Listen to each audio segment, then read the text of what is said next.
Bonjour tout le monde, moi c'est Otis Boroto de la ferme Merci Richard. Le sujet du jour est en lien avec un champ d'arachide, les préparatifs d'un champ d'arachide. Un champ d'arachide est vraiment un travail qui demande beaucoup plus d'attention en termes de choix de terrain, mais aussi parce qu'il faut savoir que les arachides ne produisent pas mieux dans n'importe quel espace. Par exemple, lorsqu'on sème pour la première fois quelque part, les arachides ne peuvent pas donner là. Il faut au moins déjà travailler plusieurs fois avant de pouvoir mettre les arachides pour qu'on ait une bonne production, comme nous on a eu récemment, non loin d'ici. Cette fois-ci, on a décidé d'occuper un peu plus d'un hectare et demi, comme on était à 1,5 hectare la dernière fois, où on a pu peut-être avoir vers les 12-16 sacs par là. Maintenant, ici, on espère peut-être en avoir davantage. C'est pour ça qu'il était judicieux pour nous de trouver un bon terrain. Et là, on a trouvé un bon terrain. On a pu défricher. Maintenant, donc, il y a une autre problématique qui est là, c'est que de ce côté-là, tu peux montrer, voilà les piquets, vous voyez, par exemple, là devant, vous voyez, vous pouvez voir le cacao qu'on avait déjà semé. Vous voyez, là, c'est encore à bas, bon, de taille basse.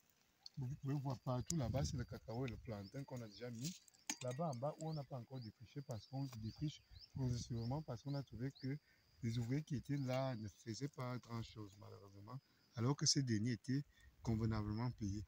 Donc, partout, je peux montrer également là-bas, vous voyez là, c'est aussi jusqu'à là-bas, tout au fond, où vous pouvez vous apercevoir des arbres là-bas assez élevés. Il y a le cacao et le plantain là-bas qu'on n'a pas encore pu défricher parce que nous sommes aux environs de 40 hectares ici. Le dernier espace qui reste, c'est cet espace-là à côté où on a fait un peu plus de 1,5 hectare, presque 2 hectares là, où on va mettre les arachides. Maintenant, donc, pour pouvoir faire le travail, et il faut montrer là-bas derrière, là on voit les arbres.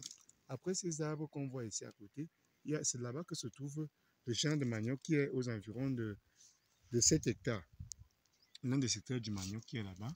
Et malheureusement pour nous, c'est que c'est le champ qu'on est obligé de faire aujourd'hui pour compléter le cacao partout est au milieu donc, du champ de manioc qui est là-bas, du champ de cacao qui est là. Donc c'est en plein milieu du champ de cacao. Et à l'autre frontière là-bas, on peut retrouver justement, à la limite là, à peine 5 mètres là, il y a le champ de manioc qui est là.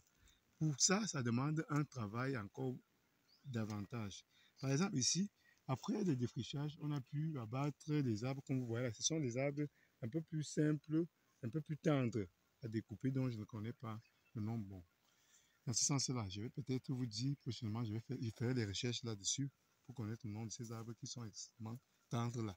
Maintenant, donc, pour protéger donc ce champ de cacao qui est là, il a fallu nettoyer, comme vous pouvez le constater ici. On a des herbés de manière approfondie. Vous voyez par exemple là, c'est différent ici. Il a fallu vraiment qu'on fasse tout le tour du champ. Les autres sont partis de ce côté-là. Nous, on est venu là pour tout contourner là. Donc, on a déjà fait tout ça, comme vous pouvez le constater là. Maintenant, on va pouvoir mettre le feu.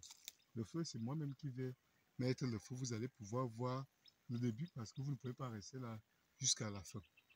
Donc, on y va. Je vais d'abord mettre ma maquette ici. Là, pour mettre le feu, ici au village, à la ferme Merci Richard, on a besoin du pétrole qui est là, des allumettes, et puis on a également le bambou de Chine.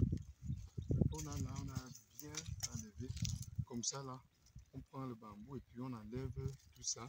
C'est ça qu'on va pouvoir allumer le feu partout. Donc on va commencer, par exemple, on va choisir là. Et il faut bien savoir que pour mettre le feu ici, ça ne va pas bien brûler, vous voyez. En bas là, c'est vide. Le feu brûle mieux lorsque tout ça est plus bas.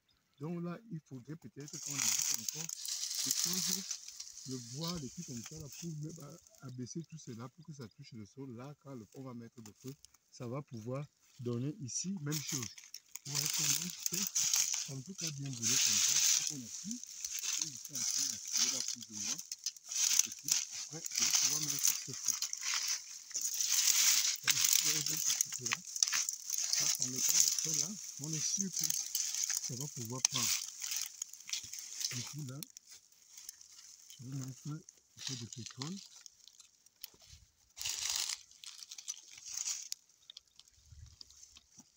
D'autres s'amusent souvent avec l'essence. Ça, je vous déconseille vivement cela parce que ça peut créer beaucoup de dommages dans ce sens-là. Le pétrole brûle un peu plus lentement. Donc, il y a un peu de vent. Donc, ici.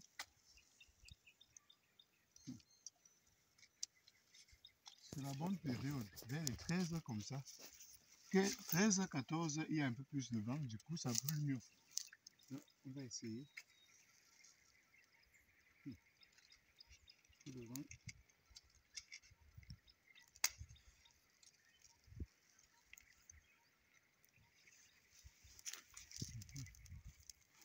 On peut se mettre à côté. Vous voyez donc comment on brûle notre champ. Et moi, je vais pouvoir prendre ça.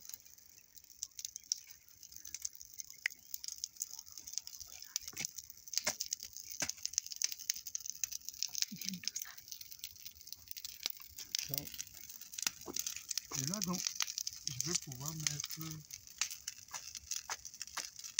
un peu de pétrole là pour que ça prenne vite. Généralement, c'est mieux comme ça. On met un peu de pétrole là.